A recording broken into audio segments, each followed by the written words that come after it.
ఇప్పుడు చిరంజీవి గారు మాట్లాడతారు. చిరంజీవి గారు. అందరికీ నమస్కారం. చాలా చాలా ఆనందంగా ఉంది. ఎందుకంటే ఈ లీడర్కి సంబంధించినటువంటి ఎవరైతే ప్రముఖులు ఉన్నారో అటు నిర్మాత, డైరెక్టర్, హీరో వీళ్ళందరూ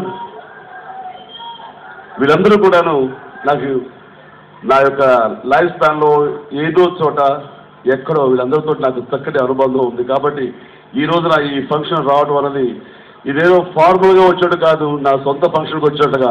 ముఖ్యంగా రామ్ చరణ్ ఫస్ట్ ఆడియో ఫంక్షన్కి వచ్చినప్పుడు ఎలాంటి ఫీలింగ్స్ అయితే ఉన్నాయో, ఎలాంటి ఉద్వేగం ఉందో అదే రకంగా ఈరోజు ఉందటంలో ఎలాంటి అత్యుక్తి లేదు.